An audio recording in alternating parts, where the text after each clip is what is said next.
Nuevamente un saludo muy cordial y muy afectuoso a todos, al Padre Diego, que nos ha venido acompañando en estas últimas reuniones.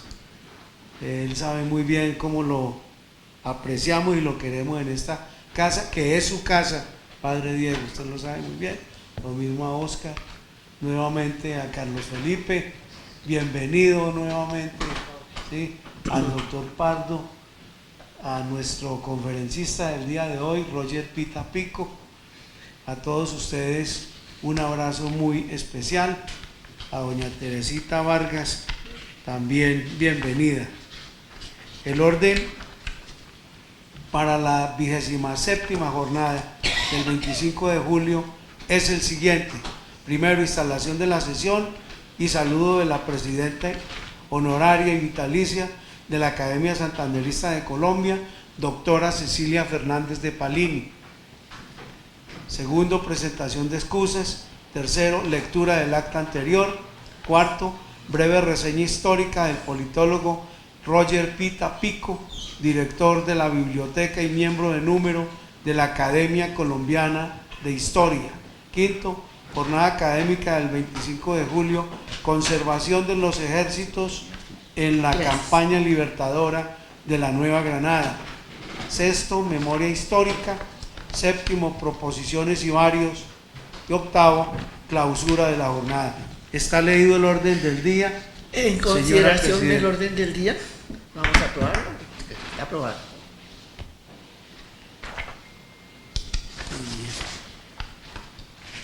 Presentan excusas: don Andrés Villegas, Pedro Edgar Gómez Barrero, Hernán Olano, Adela Morales, Brigadier General Guillermo León Dietes Pérez. Tercero, lectura del acta anterior. En la ciudad de Bogotá, los 27 días del mes de junio de 2019, horas 5 de la tarde, se dio comienzo a la jornada clásica ordinaria en la sede principal de la Academia Santanderista de Colombia. Convocatoria efectuada por el presidente profesor Olimpo Morales Benítez, secretario general José Asunción Suárez Niño, estableciéndose el siguiente orden del día. Se enuncia aquí el orden del día, básicamente igual al que acabamos de leer, y el desarrollo fue el siguiente: la instalación y saludo del presidente, de la presidenta honoraria, en esta oportunidad también la doctora Cecilia Fernández de Palini. Se inició la jornada a las 5 de la tarde, según lo establecido en el protocolo de la reunión. Presentaron excusas los miembros anteriormente citados. Tercero, lectura del acta anterior. Secretario General procedió a dar lectura detallada del acta número 24, efectuada el 30 de mayo, relacionada con una reflexión sobre la solemne jornada del bicentenario de la campaña libertadora, llevado a cabo el 23 de mayo del presente año. Copia de esta interesante jornada se envió por correo electrónico a todos los integrantes y asistentes a dicho evento. Cuarto, jornada académica del 25 de junio de 2019. Se convocó a esta jornada para conocer los documentos y testimonios de la batalla de Pienta, los cuales enriquecen este tema y su relación con la batalla de Boyacá a propósito del bicentenario. Posteriormente, se dio la bienvenida a nuestro invitado, doctor Armando Martínez Garnica, y se presentó una breve reseña biográfica. Connotado historiador con título postdoctoral en Historia, profesor emérito por 25 años de la Universidad Industrial de Santander, ha publicado 30 libros y más de un centenar de artículos sobre la historia de Colombia y la sociedad regional santanderiana. Por 15 años ha dirigido la revista Santander entre los años 2016 y 2019, y también se desempeñó hasta hace 3 meses como director del Archivo General de la Nación. Actualmente prepara una biografía completa del general Francisco de Paula Santander. La ponencia del historiador Armando Martínez Garnica plantea la premisa que la historia no son hechos sino las interpretaciones que se hacen de los sucesos. Un ejemplo de ello es lo acontecido en la batalla del Pienta del 4 de agosto de 1819.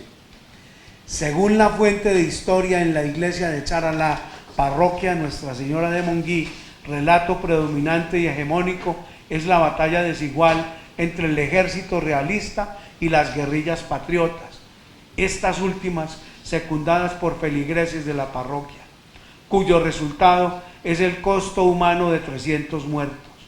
Esta interpretación se acompaña de una segunda versión relacionada con el triunfo de los ejércitos patriotas en la batalla de Boyacá. Dicho argumento señala que sin el 4 de agosto no hay 7 de agosto. Primero fue Santander y luego fue Boyacá. El respaldo de la gobernación de Santander a estas interpretaciones ha permitido destinar recursos para la construcción de vías, instalación de un monumento y dotación a casas de cultura en los municipios involucrados en los sucesos del 4 de agosto de 1819. Por otro lado, señala el historiador Martínez Garnica, el uso y el abuso de estas interpretaciones históricas que no han permitido rebatir otras ni contemplar las consecuencias que esto conlleva. Saludo entonces el libro 1819 del joven historiador Daniel Gutiérrez Ardila al subvertir el relato hegemónico.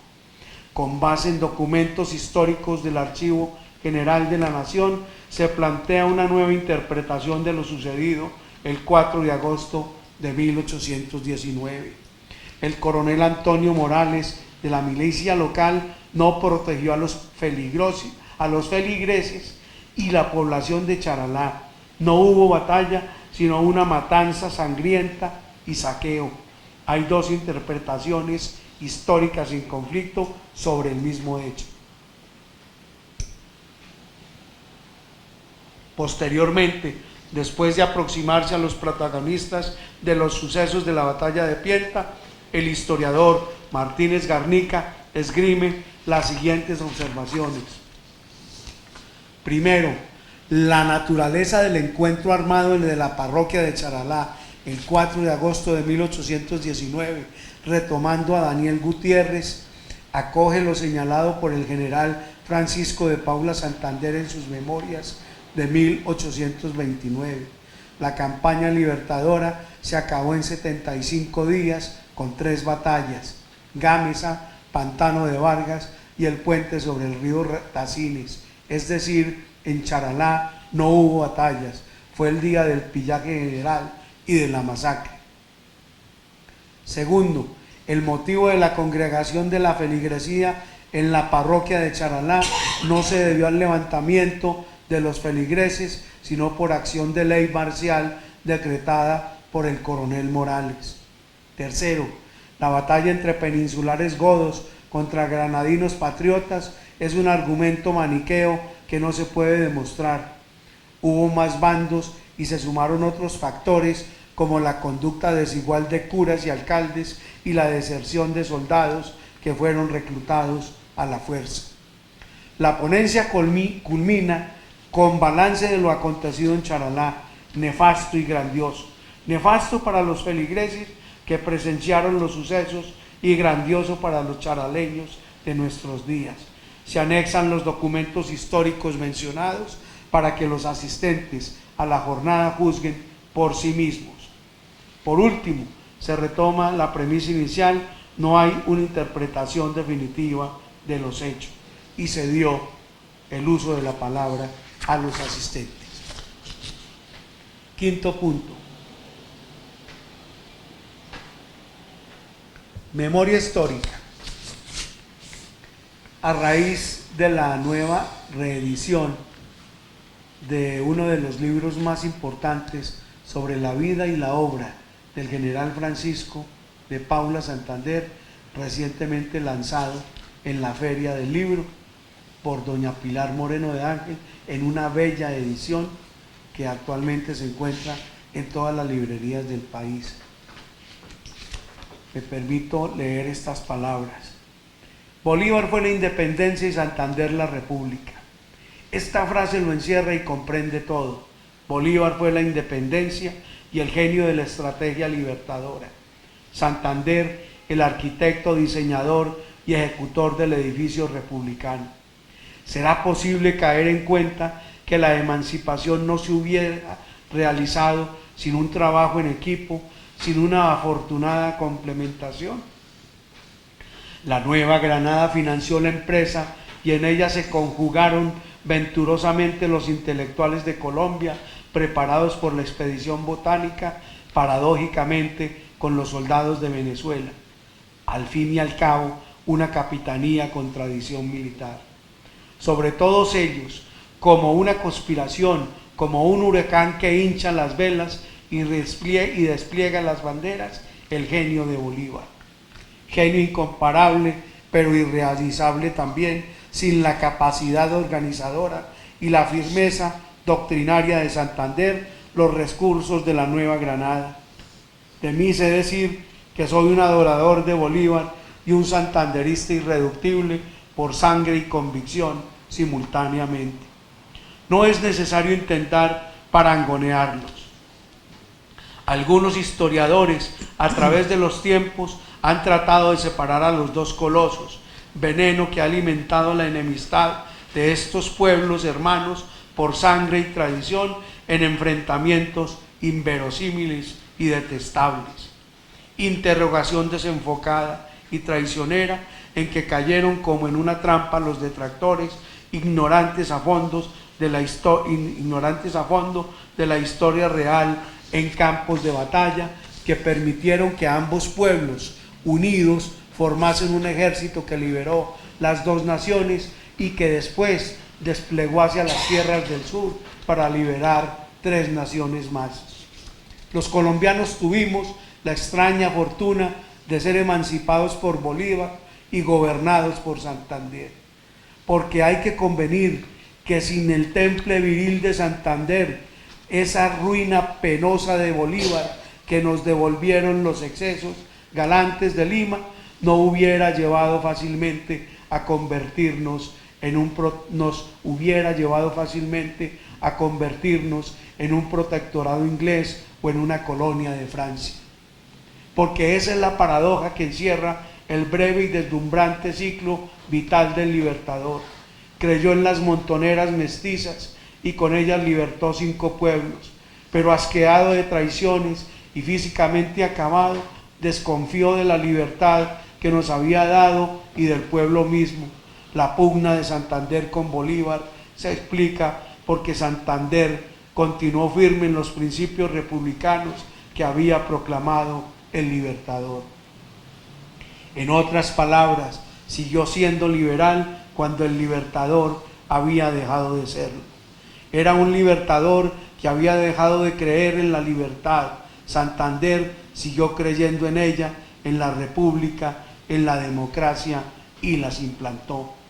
Ese es el mérito insigne de la obra de Pilar Moreno, tratar de poner a cada prócer en su puesto y no solo haber apechado la empresa de escribir, completa, ordenada, documentadísima y llena de interés la primera, parece mentira, biografía que se escribe sobre el fundador de la República. Pero no es de extrañar, porque en la Academia de Historia, Pilar era el miembro más puntual, más trabajador, más serio, más equilibrado. Honor a su memoria por parte de la Academia Santanderista de Colombia en esta nueva reedición de la biografía del más grande de los granadinos, Francisco de Paula Santander. 6º punto. Proposiciones y varios, no hubo proposiciones, se continuó con el siguiente punto. 7º punto, clausura, jornada académica. Una vez agotado el orden del día, hacia las 7 de la noche, pasamos a degustar un delicioso refrigerio que fue del agrado de todos los asistentes. Está leída el acta número 25, señora Presidenta. Muchas gracias. En consideración el acta leída y algunos puntos que quieran ampliar o anotar. No. Se aprueba entonces. Bueno.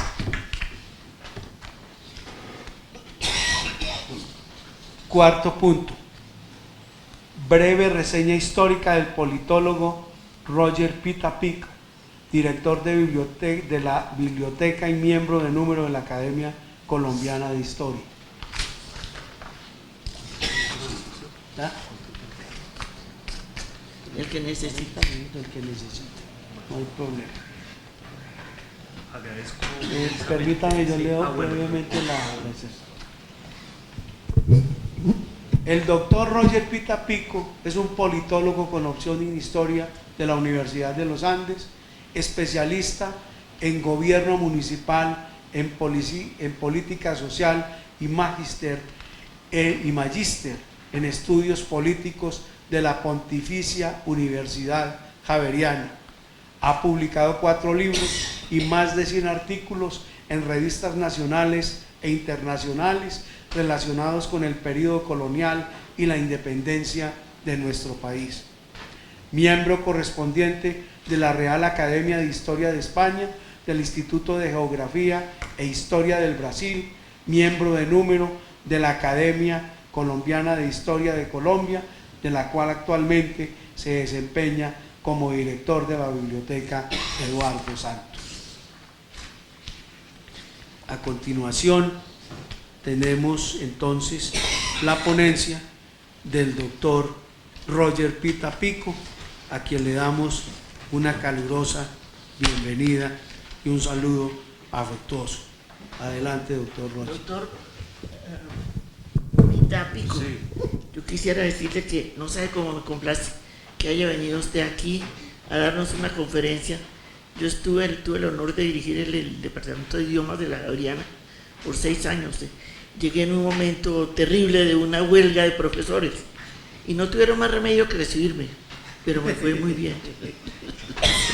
Y entonces, claro, le tengo un gran afecto a la Universidad Javeriana. Pues yo muy complacido. Primero que todo quisiera entregar el último boletín de historia, que es el 864, del cual fui yo editor adjunto. Estamos como en proceso de adelantarnos, entonces me permito dejarle esa publicación. Y Historia y Antigüedades, que es nuestra revista institucional, usted muy bien sabe. Sí, ahí está el... Pues hay como varias temáticas de historia contemporánea. Hay 2, digamos, sobre el tema de violencia. Uno es el ataque en la quebrada del Villar y sus consecuencias en el conflicto armado político colombiano del capitán Jorge Mauricio Cardona. El otro es Transformación del Poder Aéreo y Conflicto Armado en Colombia, del académico Ricardo Esquivel. Y también están los trabajos de la arqueología de la guerra y las batallas de la campaña libertadora en 1819, a cargo del antropólogo Pablo Fernando Pérez Riaño. La memoria viva de José Eusebio Caro, un trabajo a cargo de Luis Eduardo Pérez García, que es el presidente de la Academia de Historia de Ocaña. Y la política exterior colombiana y las transformaciones del orden global, del académico y abogado Bernardo Vela Orbegoso. Y hay unos trabajos que son habituales de la vida académica de la institución, como por ejemplo los 20 años del fallecimiento del expresidente Alfonso López Miquelsen y los discursos que se pronunciaron durante esa ocasión.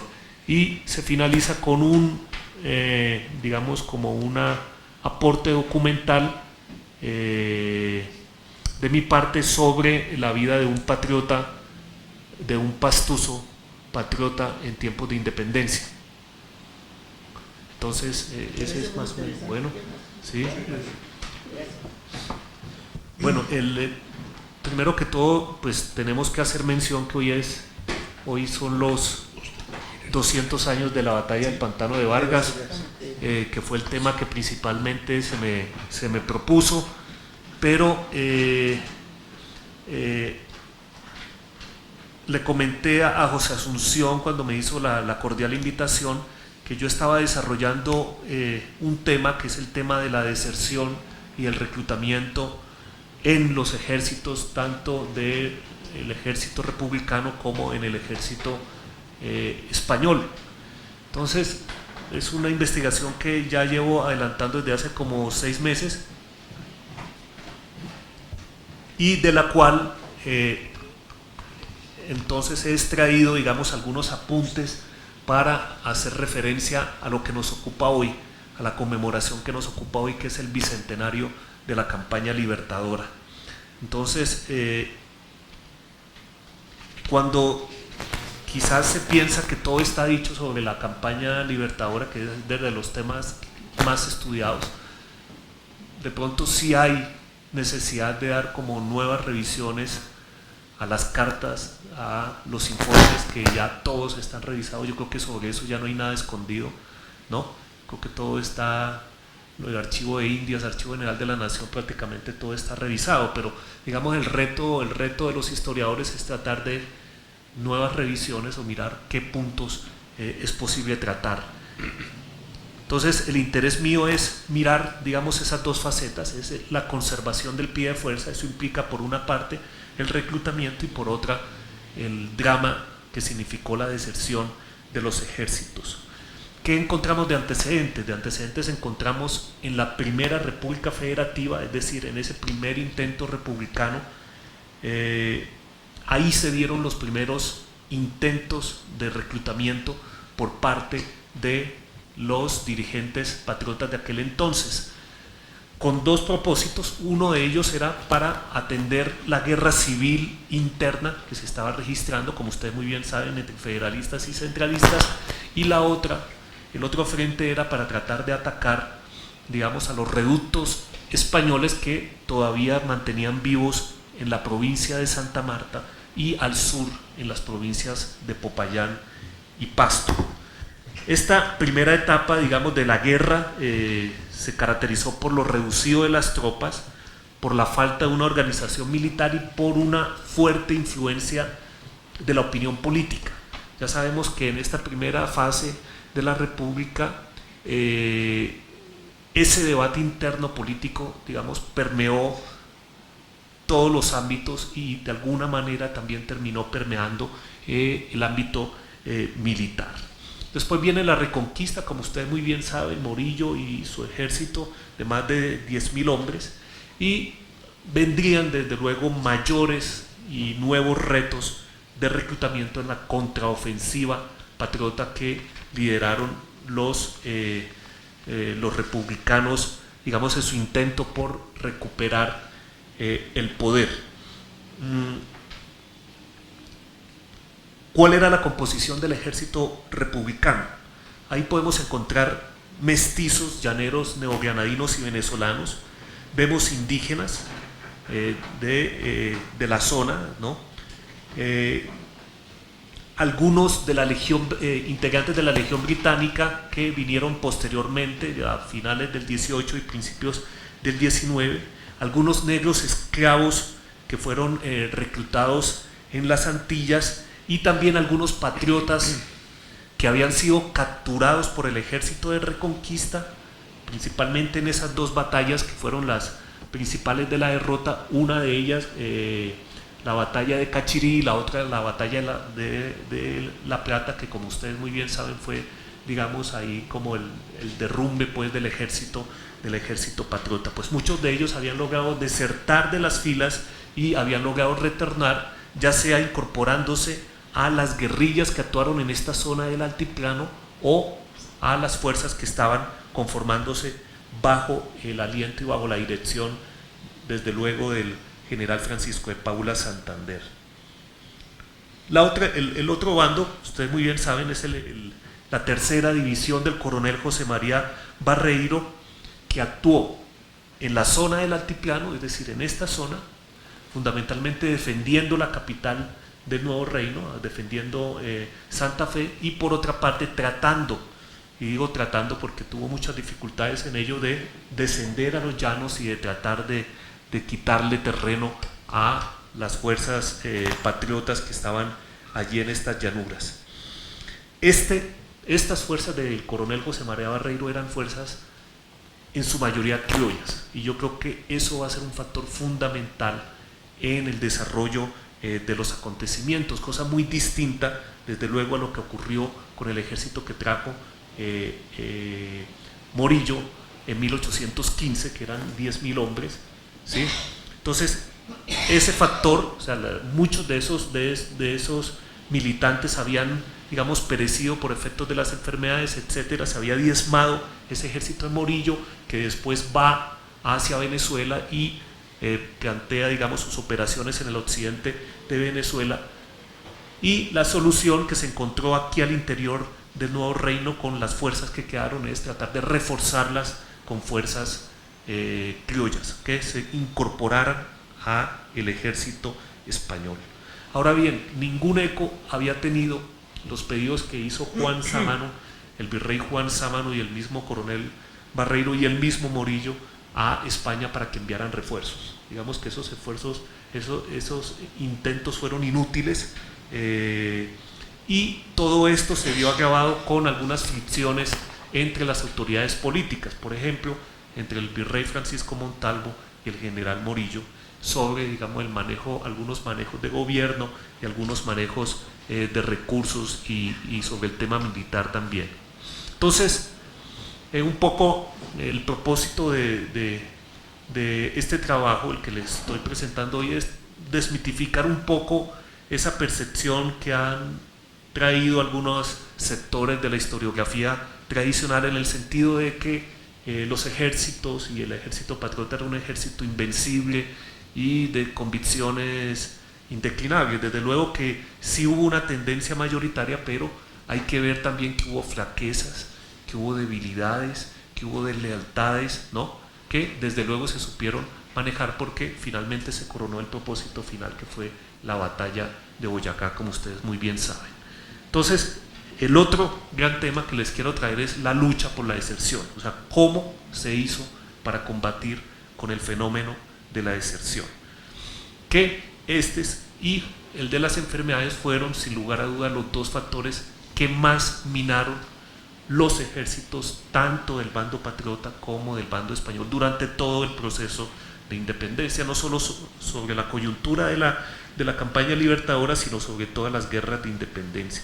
Lo que hay que ver es que un conflicto tan prolongado, hay que ver que ya en 1818 ya llevamos 8 años de guerra, bueno, de manera interrumpida en unos sectores más que en otros, etcétera, pero eran cada vez más ingentes los esfuerzos que hacían los comandantes de uno y otro lado para tratar de convocar hombres, cuando muchas veces lo que se observa en los informes es que simplemente se escondían en los montes cuando llegaban a hacer reclutamientos, ¿no?, para no, de uno o del otro bando. O sea, es una situación que experimentaron ambos bandos.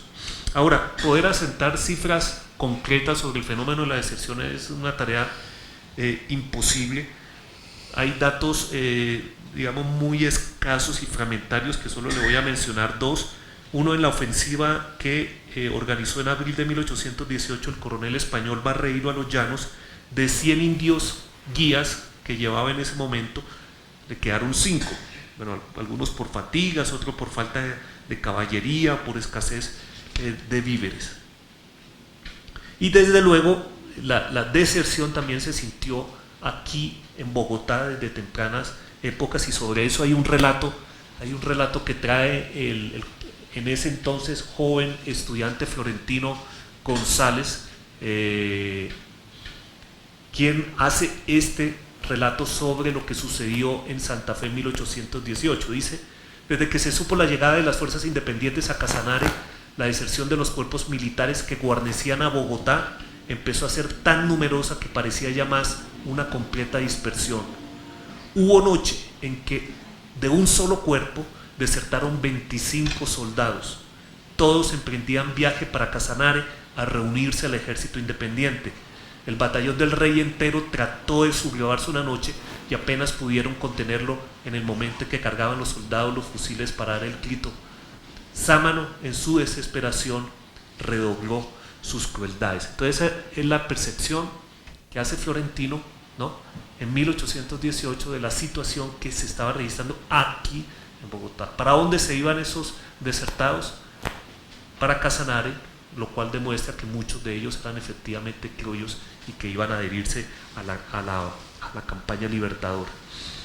El historiador Clement Thibault, que es quizás uno de los historiadores más destacados sobre las guerras de independencia, él alcanza a lanzar unas cifras y dice que más o menos en las guerras de independencia la deserción se ubicó entre el 5 y el 10% de los ejércitos. Y sobre los llanos de Casanare, digamos sobre la campaña libertadora, habla de un 13%. Desde luego ahí están involucrados tanto los enfermos como los que cayeron por efectos o salieron por efectos de la deserción.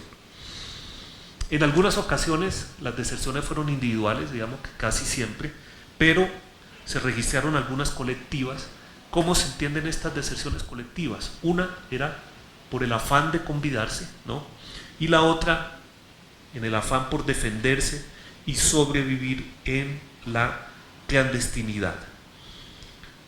Barreiro experimentó este tipo de deserción en masa en abril de 1819 en una incursión frustrada que trató de hacer cuando descendió a los llanos, que quizá fue la deserción más grande que se registró durante todo este periodo de la campaña libertadora. Fueron varios los caminos de los desertados. Ustedes me preguntarán qué camino tomaban. Unos regresaban a sus hogares, que es, digamos, la vía más humana, ¿no? de volver al seno de sus seres queridos. La otra era salir huyendo, ¿no? hacia lugares remotos, de pronto huyendo de la persecución de su propio bando que iba tras ellos. Y desde luego hubo algunos que no quisieron desligarse de la vida militar. ¿Esto qué significó? Esto significó que algunos decidieron alinearse a otro batallón, ¿no? dentro del mismo ejército, o buscar el otro bando, es decir, optar por el cambio de bando. En 1819 el general Santander ordenó al coronel Antonio Sasmayú enviar un listado de desertores de dragones para pedirlos en otros cuerpos que, según algunas informaciones, habían ingresado. Es decir, ahí algunos hombres simplemente habían hecho cambios de un cuerpo a otro, y Santander en este caso pedía un poco de orden para evitar que, digamos, esa situación siguiera registrándose. Veamos un poco las causas de la deserción.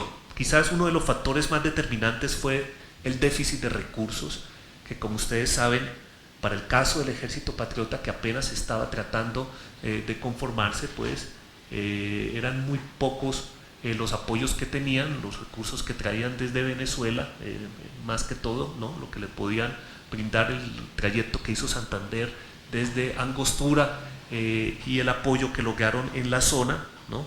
porque es indiscutible el apoyo y el favoritismo que lograron allí en los llanos de Casanare, pero de todas maneras lo que se observa en las cartas es una dificultad inmensa para tratar de pagarle a la tropa, y en algunos casos también de suministrarle las raciones. Entonces hay algunos registros que indican que ni siquiera la ración diaria se les podía dar por falta de presupuesto. Y el coronel Barreiro, quien se pensaba que era mejor la situación porque eran los que dominaban el poder, tenían, digamos, más posibilidades y más alternativas económicas, pues también tenían dificultades, y a principios de julio de 1819 Barreiro hizo un llamado angustiante al virrey Sámano, diciendo que hacía meses no recibían, abro comillas, ni medio real. Esto lo planteaba él al ver que ya estaban empezando a ceder terreno frente al avance del Ejército Patriota. La otra causa de la deserción fueron las condiciones ambientales y logísticas, que de alguna manera pudieron impacientar a la tropa. Todos conocemos, digamos, el ambiente o las condiciones geográficas y climáticas tan variadas que tiene el territorio neogranadino, y más en el escenario en donde se dio la campaña libertadora, desde llanuras ardientes y en algunos temporadas anegadas, ¿no? en temporada de invierno, como efectivamente sucedió, hasta altos picos de la cordillera, como fue el caso del páramo de Pisma. Ahora, en los soldados españoles el mayor drama que ellos debieron experimentar fue, sin lugar a dudas, el cambio de clima, fundamentalmente cuando bajaban a tierras cálidas. Esto desde antes de la campaña, desde el periodo de independencia, era un problema, digamos, para ellos, afectados más que todo por la humedad, por los pantanos, por estos climas áridos muy susceptibles de enfermedades. Y un caso dramático que se registró en 1815 con la llegada de Morillo y su gente a Cartagena, que algunas cifras indican que ahí se dio una merma aproximada de 2.000 hombres que sucumbieron frente a las dificultades climáticas. Y en los soldados patriotas, ahí podemos, en el caso de la campaña libertadora, fueron los hombres que estaban en los llanos, fueron los que tuvieron dificultades al momento de ascender a la cordillera. En 1819, por ejemplo, cuando las tropas iniciaron el ascenso a la cordillera oriental, se registró la deserción de un contingente entero de los llaneros comandados por el coronel José Carvajal, al ver que sus caballos empezaban a debilitar. La otra causa de la deserción es la falta de convicción ideológica. El mismo general Morillo desconfiaba de los resultados operacionales del coronel Barreiro, que actuaba en esta zona, y le preocupaba principalmente el origen americano de los militares que estaban al servicio de las banderas del rey. Entonces, ante esta circunstancia, ante esta posible falta de lealtad de estos criollos que estaban en las tropas del rey, lo que pidió Morillo era que había que actuar con dureza y con disciplina para tratar de mantener cohesionada la tropa.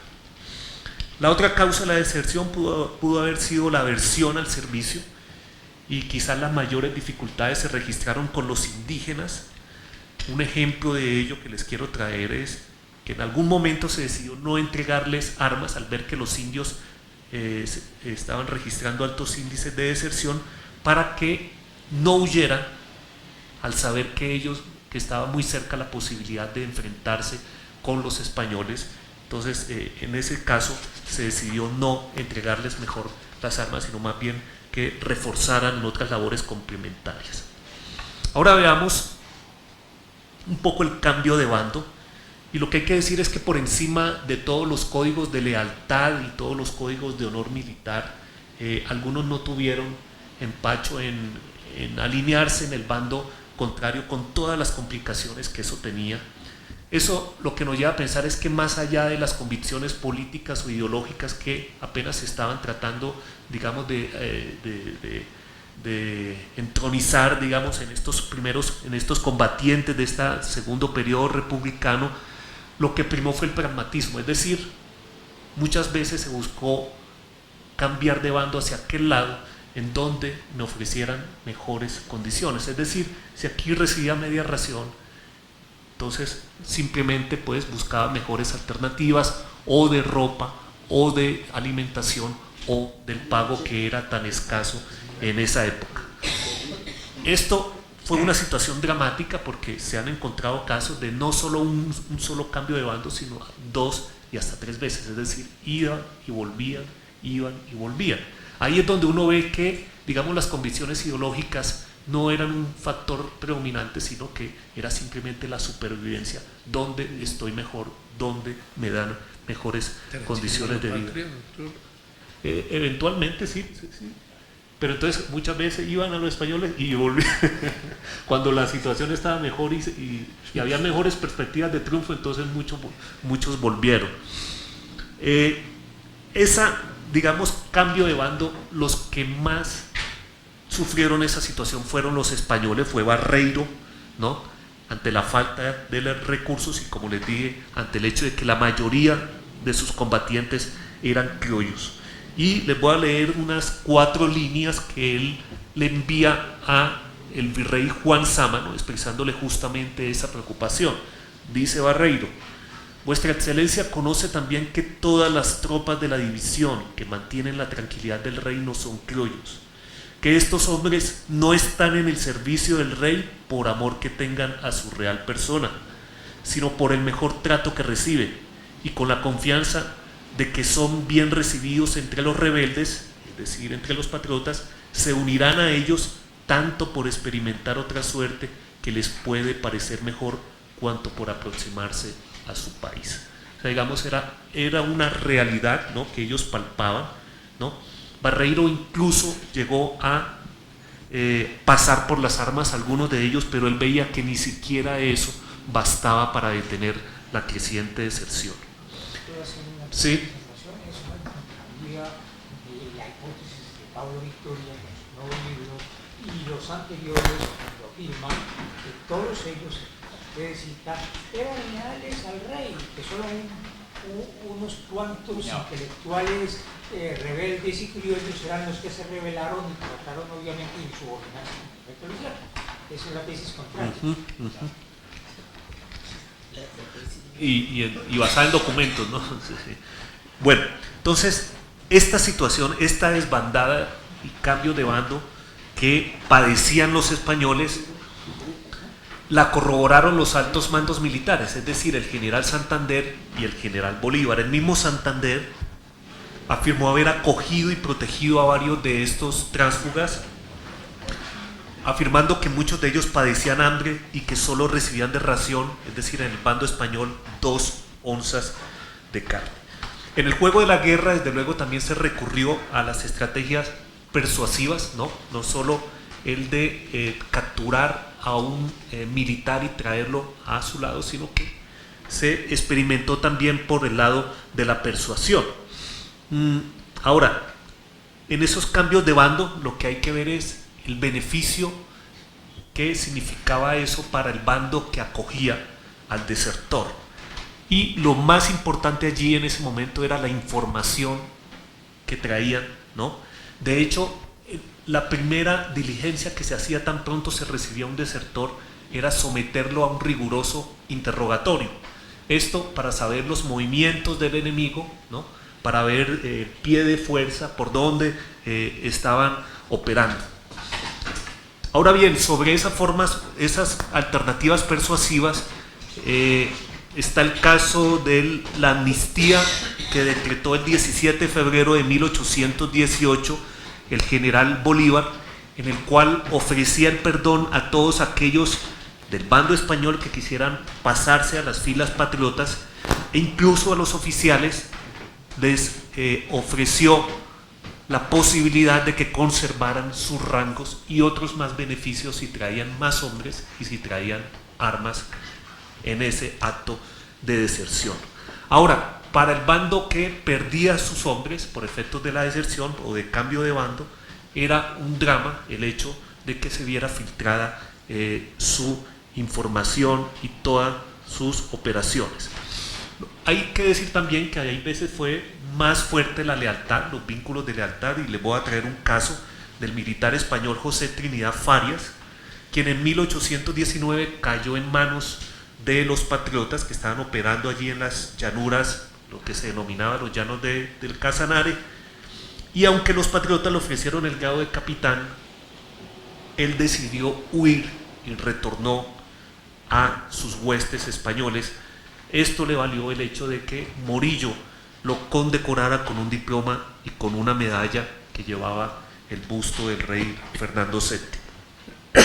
Ahora bien, ¿cuáles fueron las medidas de prevención que implementaron los líderes de uno y otro bando para evitar la desbandada y la deserción de sus hombres? Uno de ellos era la importancia desde luego, de suministrar atenciones mínimas, ¿no?, de que el soldado, que los combatientes estuvieran las mínimas condiciones, y así lo entendió muy bien el coronel Barreiro al pensar, abro comillas, decía él, qué sacrificio podían hacer unos hombres mal alimentados y mal pagados, cierro comillas. La otra posibilidad o alternativa o medida de prevención eran los controles a la movilización. En el juego de la guerra se utilizó la alternativa de los pasaportes o el salvoconducto, es decir, cualquier militar, y especialmente los de bajo rango, para movilizarse de un lugar a otro necesitaban de permisos, ¿no?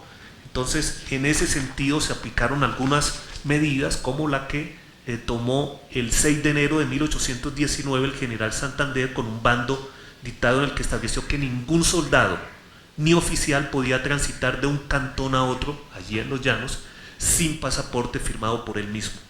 Semanas después impartió instrucciones al capitán Higinio Castro, que era el comandante de Llanos de San Martín, no solo recomendando esta medida, sino que dictando medidas para iniciar la persecución de los que se atrevieran a huir. La otra medida de prevención fue el traslado a otros batallones. Entonces, la experiencia había demostrado, pues no solo en esta campaña, sino en otros episodios del periodo de independencia, que la mayor cantidad de desertados ocurrían con hombres que actuaban en la misma tierra de origen, es decir, en el mismo sitio donde ellos habían nacido.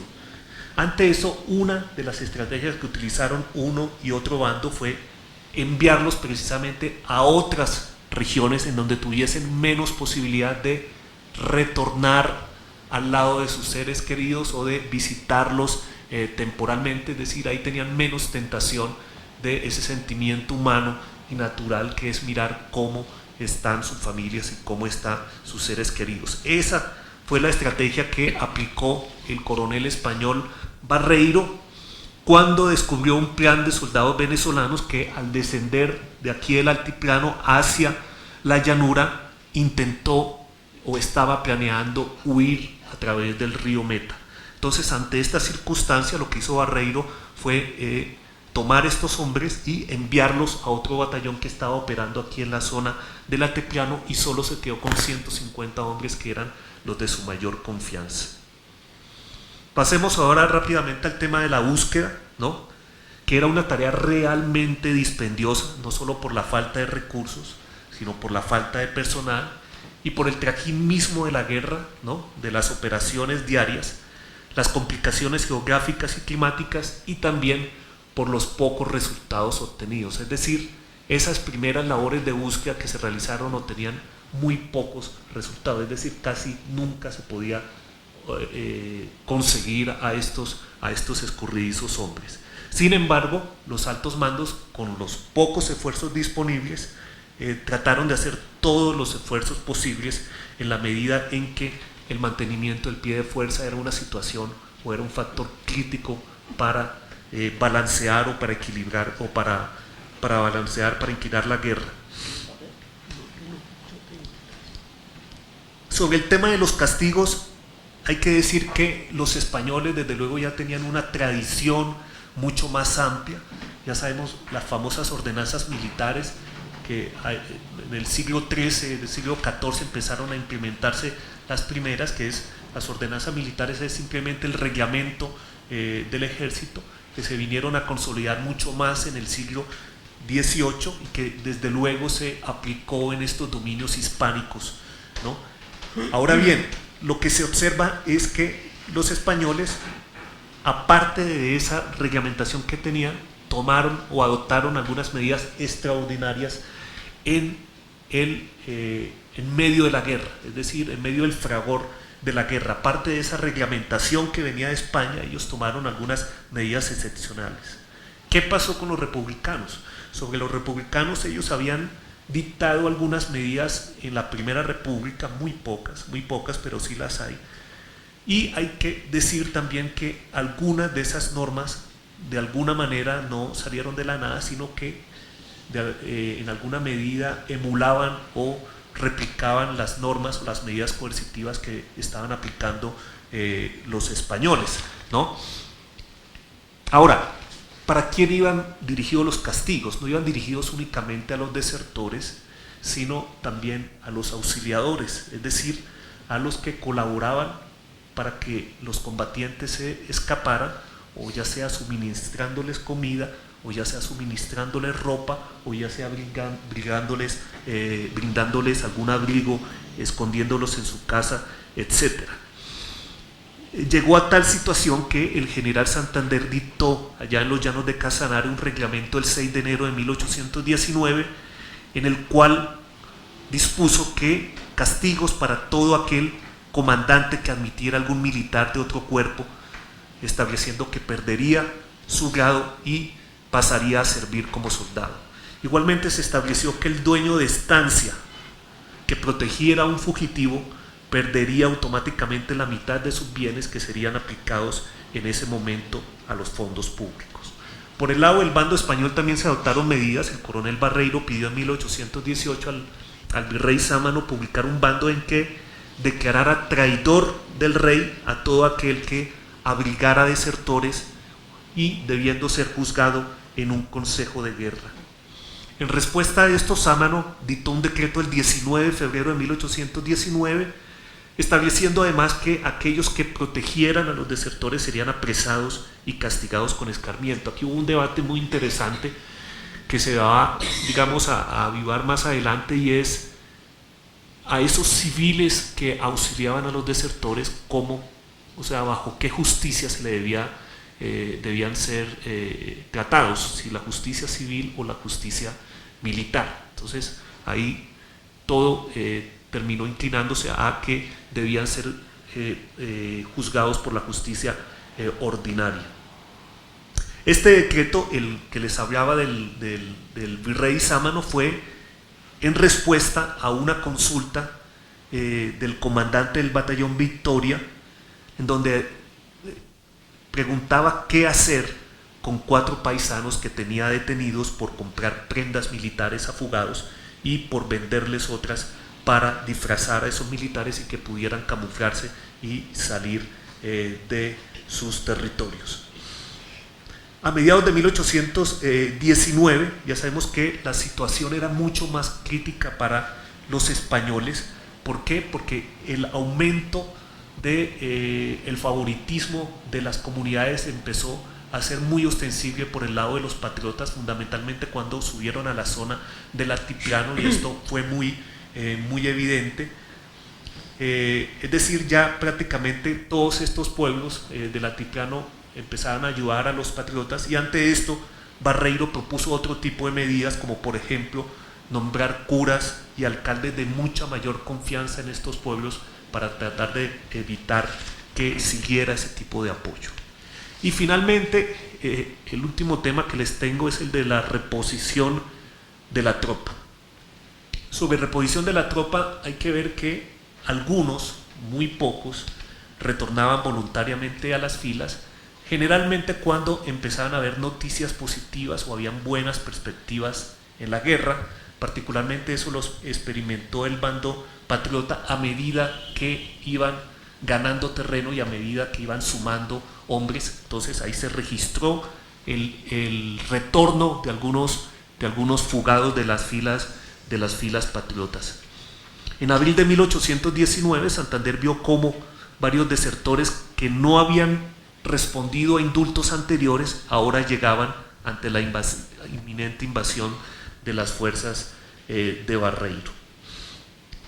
Ya después de la batalla de Boyacá, desde luego que fue mayor el interés de los máximos oficiales, tanto Bolívar como Santander, de mirar cómo se trataba de resarcir esas pérdidas en pie de fuerza que habían tenido durante el transcurso de la campaña libertadora.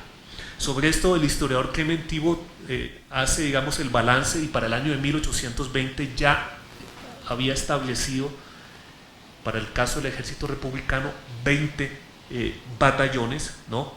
El 4 de octubre de 1819, es decir, algunos meses después de la batalla del 7 de agosto,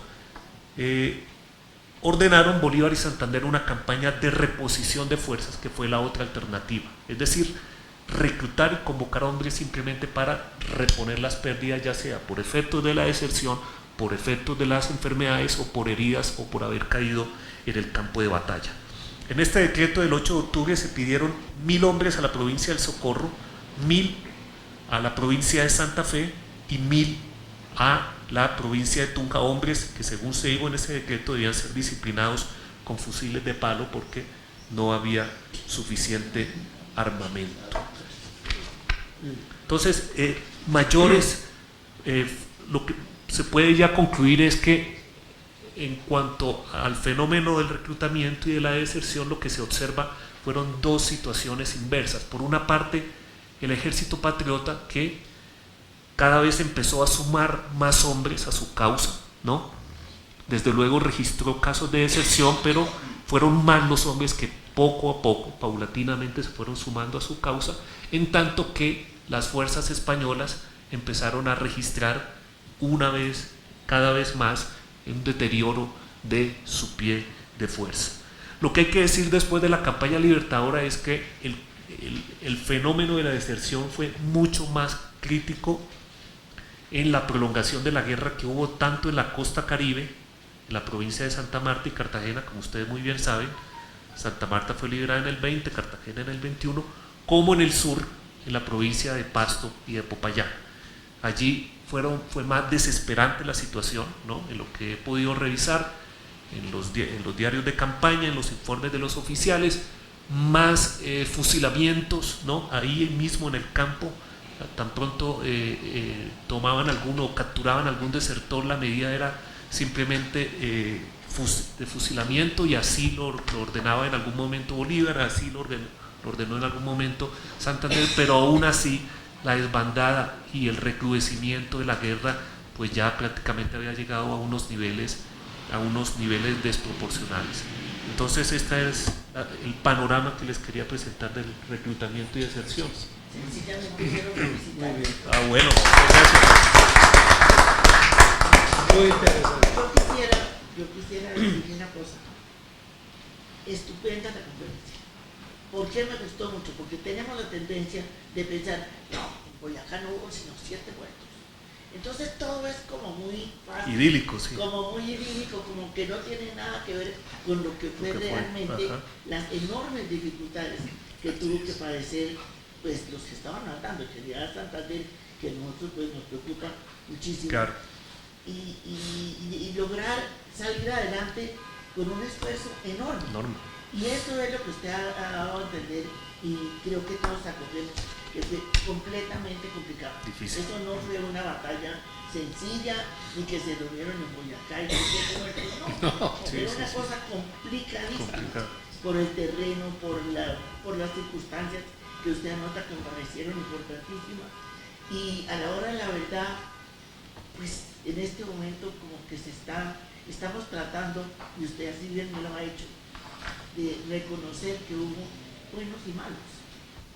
Sí, como de acá hubo, en el puente hubo 7 muertos, como tú dices. Sí. En el pantano de Barra. Más. No, esa Fue la gran batalla, fue la batalla más fuerte. Esa fue la batalla más fuerte. fuerte. Por supuesto. Yo quisiera decir, para la sociedad santanderista, esta es una conferencia de máxima importancia. Porque tiene que ver la realidad y qué fue lo que pasó. Y yo creo que lo que tú dices es menos poesía que teníamos, Sí, y claro. más Realidad. Aterriza lo que fue la campaña libertadora. Y esos menos héroes, más hombres. Hombres reales, sí, de carne y hueso.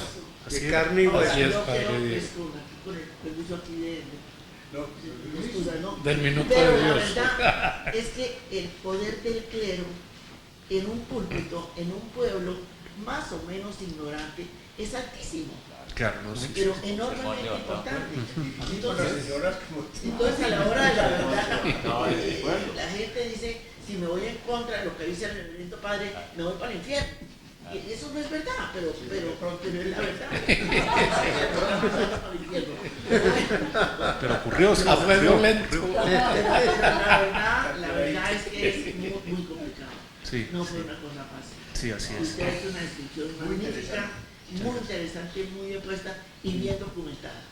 Entonces, en ese sentido, pues de enhorabuena. Bueno, me alegra mucho. Muy bien.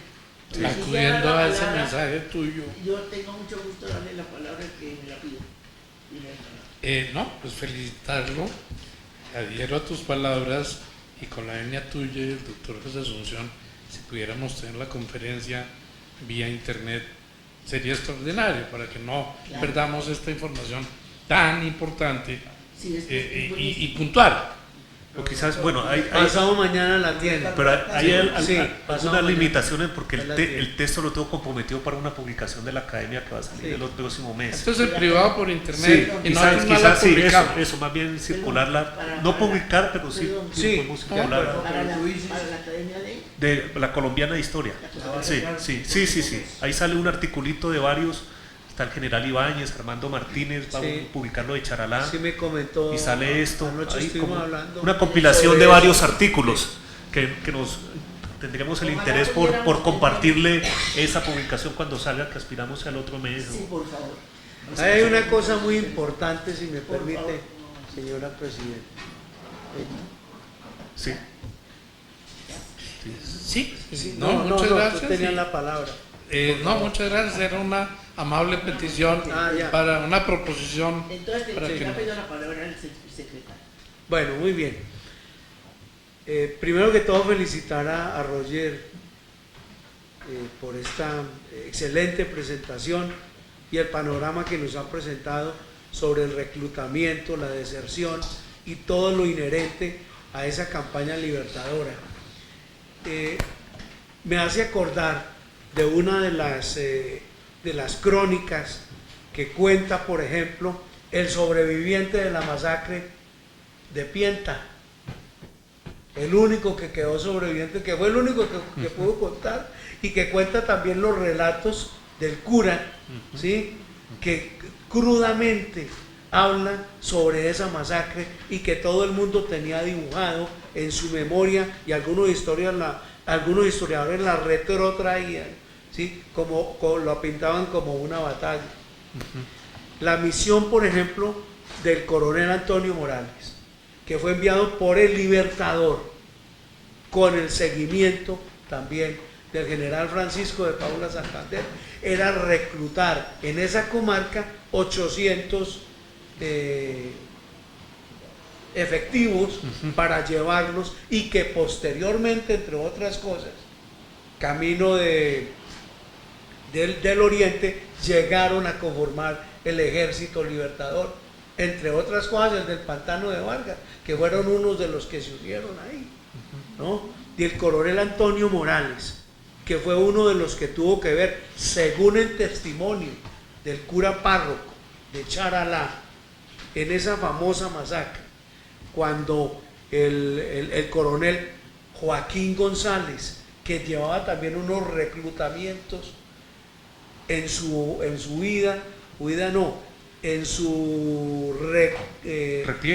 repliegue hacia el oriente, y que después pasó a Venezuela, en esa frontera es que hay una cantidad de desertores y se regresan al Ejército Libertador. Eran los que había reclutado en ese trayecto, y a raíz de la masacre de Pienta, yo insisto mucho en esa palabra, porque los documentos recientes que han aparecido, entre ellos 8 documentos que encontraron en el Archivo Nacional, Armando Martínez, ¿sí? Él me hizo el favor de enviarme unos documentos y yo los he estado revisando, lo cual cuenta con una crudeza cómo fue ese episodio, y cuenta también cómo esos personajes o estos reclutados se le devuelven al coronel González cuando él huye hacia Venezuela.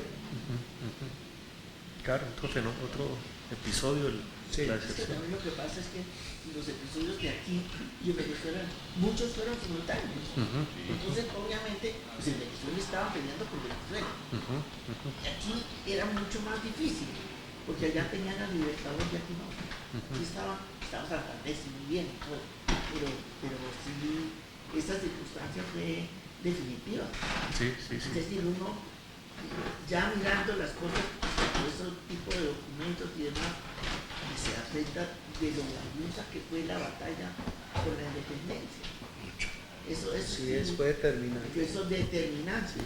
Ahora, la misma batalla, y sobre eso también hay registros documentales, el efecto psicológico de la batalla de Boyacá también fue inmenso, porque eso generó no solo la desbandada de algunos funcionarios que simplemente salieron corriendo, no solo en Santa Fe, sino en otras partes, sino de las fuerzas donde había ejército fuerte, que era Cartagena, Popayán, ¿no? Que era donde estaba la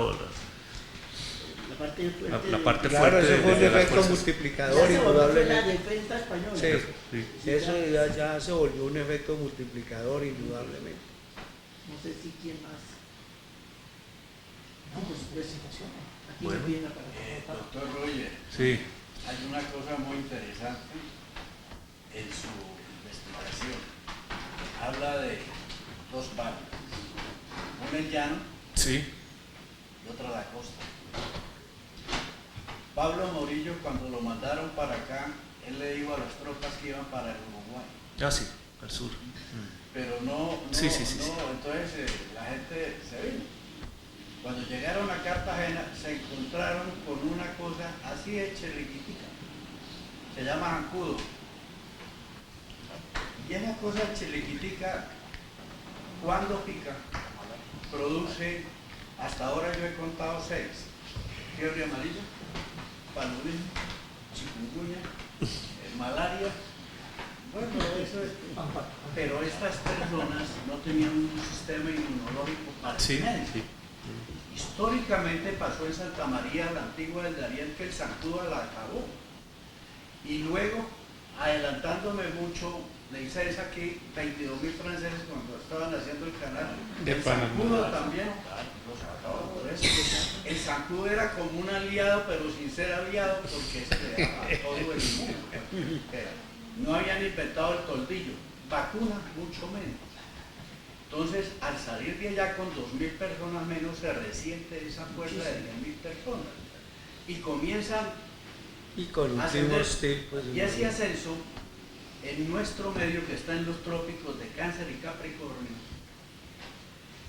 los cambios de clima se obtienen por los cambios De altitud. de altura. Entonces, aquí el frío se da a costa de subir, escasez de oxígeno, que va a afectar a los caballos. Y al salir del llano, no hemos visto la labor de logística del general Santander. Por eso Bolívar le dijo: tú eres el organizador civil de la República. Él organizó todo eso porque teniendo la idea de venirse por pisma, sabiendo del frío y toda esa cuestión. Entonces, arreglando, yo lo llamo alpiste, pues la comida. Eso nunca lo he encontrado, pero alguien me contaba, yo traté de hacer rural en el llano, rural de ontología, y hablábamos de estas cosas. Allá hay una carne que después de sacrificar el ganado le echan sal, se llama carne asesina. Sí. Cercel. Y se acompaña, que es la proteína, se acompaña con un maíz pobre, grande, amarillo. Y eso lo echaban en una, yo la voy a llamar mochila, en alguna cosa. Entonces, comían de eso, que imagínense, ni leña para cocinar, para toda esta gente que venía, y dónde estaba el ganado para sacrificar. Entonces, eso lo traían ya como muy preparado, y el general Santander prohibió todo eso, y en la parte de salud también echó cloroformo.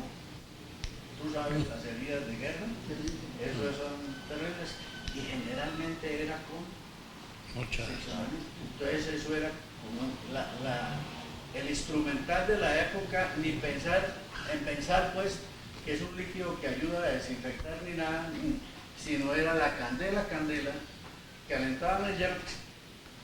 Eso era, esa es la parte de salud, pero en la parte de salud, ¿viste? Pero el frío tenían que defenderse, y cuando el doctor Martínez hizo esto, le hicieron la pregunta que por qué se disfrazaban de mujeres los no era que se disfrazaran de mujeres, sino no que tenían a los ropa. que llegaban Era lo Que que no había. tenían ropa.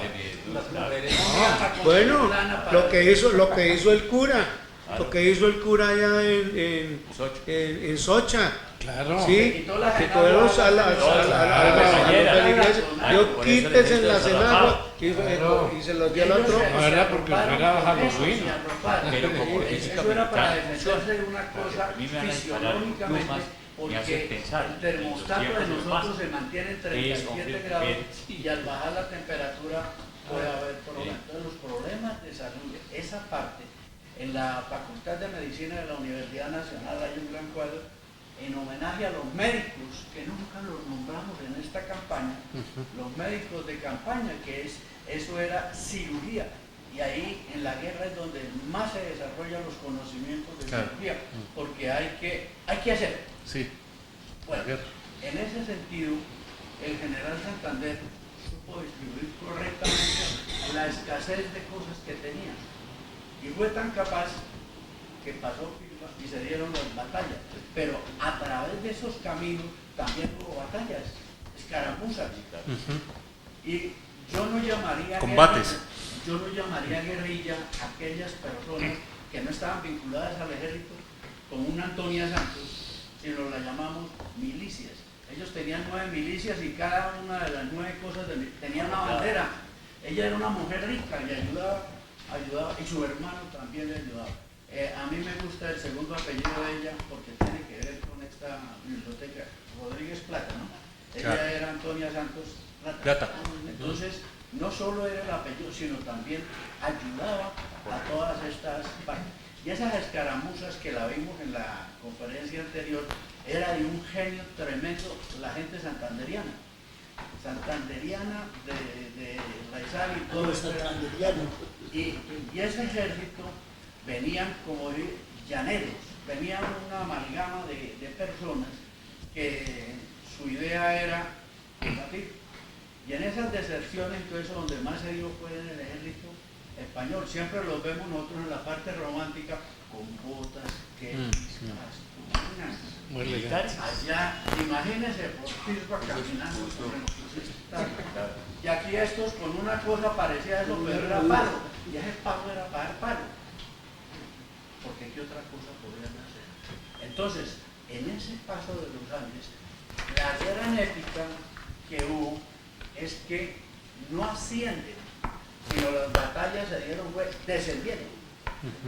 Descienden de los Andes y comienza el merequetengue, como decía un amigo mío, un médico de la facultad, decía, el merequetengue comienza ahí cuando se encuentran y ellos alelados de frío bajan y los otros asustados porque vieron en la mirada tal vez de toda esta gente, indios, llaneros, gente andina, etcétera y todo eso. Y me acuerdo mucho del doctor Diego, de una anécdota que tuvo que vale la pena que lo tengas en cuenta, doctor Roger. En la anécdota que escuché, era que el primero que pasara el puente Teatinos, pues el puente de Boyacá, le daban 3 grados. Y hubo un soldado que lo pasó, y ese día fue cabo, sargento y sargento mayor. Perfecto. Entonces, eso era un estímulo para los combatientes. Y luego, en el 7, ellos llegan aquí a Bogotá el 10, y se está repitiendo ahorita, o replicando mejor, esa cuestión. De manera que, felicitaciones. Bueno. Y te escucharemos más próximamente. Ojalá. Una pequeña anotación. Usted ha mencionado un dato interesante y es que a Morillo, que a las tropas que venían hacia acá, hacia el Nuevo Mundo, las de Reconquista en el año 15, a ellos se les dio esa noticia de que venían aquí a la Nueva Granada, o a tierra firme que se denominaba en esa época, y no a más tierras del sur en alta mar, justamente para evitar la deserción que ya se estaba registrando en Sevilla, donde estaba concentrándose el pie de fuerza, porque ahí ya se había presentado una desbandada. Entonces ahí en alta mar ya que podían hacer, no había alternativa. Bueno, yo Muy creo bien. que haciendo Muchas gracias. ya es, Está hemos agotado el escuchado, orden del día, señora agotado el orden del día y ha sido supremamente interesante. Los espero pues el 7 de agosto en el puente de Boyacá. Yo había pensado y sigo pensando que si de aquí tomamos una buseta sería muy fácil para muchas personas. Una buseta para unas 20 o 30 personas, algo así. Entonces, Les sugiero una inscripción. exactamente. Si vale la pena o si no vale la pena. Porque si son 5 o 10 personas, entonces con un automóvil se tiene. Hagámoslo. Y entonces, pero digamos tener, ¿tú qué crees que se pueda? Sí, toma atenta nota, señora presidenta, nosotros enviamos un correo, ¿sí?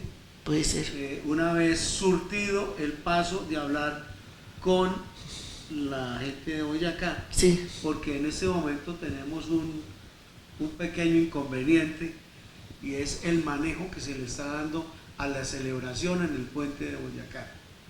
Si no hay una acreditación, no dejan pasar a nadie. Y la verdad es que en este momento Creo que ya no hay. Roger está más enterado que eso. Anoche me lo comentó a título muy personal y muy privado el presidente de la Academia Colombiana de Historia, pero me gustaría que nos hiciera un comentario. Si pudiéramos saber el doctor Roger, a ver en qué va la cosa, porque la cosa no está muy clara. Para no ir a obviar. Sí. Y para que no nos devuelvan. No, es un problema porque esta conmemoración, o digamos, el gobierno ha sido muy vacilante en esta celebración y todo ha sido desorganizado, y yo creo que esto no es la excepción. La última información que tenemos es que hay 200 invitaciones, pero invitaciones, ¿no?, ya con destinatario claro. A la Academia Colombiana de Historia, pese a que tenemos al capitán Mauricio Cardona, que es la persona del ejército que está al frente de todo lo de la conmemoración, lo único que nos dijo es que solo había invitación para el presidente de la Academia, Eduardo Durán Gómez, para ninguna otra persona. Y que es lo que comentaba José Asunción, que no hay posibilidad para entrar otra persona. De manera que yo la recomendación que les hago por la información que tenemos, y que yo creo que es la real, es que se cercioren muy bien de las posibilidades reales de poder ir, o sea, porque ustedes pueden acercarse, sí, pero la cuestión es ingresar. Ahora la otra es ir, pararnos allá en un cerro y mirar con binóculos.